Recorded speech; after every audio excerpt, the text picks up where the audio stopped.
A is to B equal to 2:3, B is to C equal to 6:5 ആയാൽ A is to B is to C എത്ര? ഇതൊക്കെ വളരെ എളുപ്പത്തിൽ ചെയ്യാം.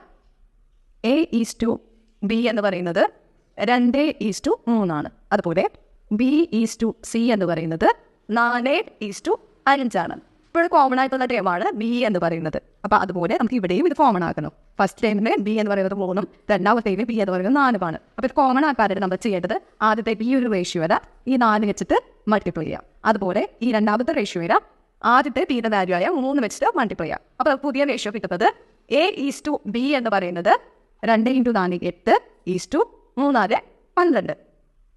B is to C എന്ന് പറയുന്നത് രണ്ടാമത്തെ റേഷ്യോ നമുക്ക് കിട്ടുന്നത് 4 × 3 12 ഈസ് ടു 5 × 3 15. ഇപ്പോൾ ഇവിടെ ബിയുടെ ടൈം ഈക്വൽ ആയിട്ട് വന്നിട്ടുണ്ട്. Then A is to B is to C എന്ന് പറയുന്നത് 8 ഈസ് ടു 12 ഈസ് ടു 15 എന്ന് എഴുതാം. ഇതാണ് ഇതിൻ്റെ ആൻസർ.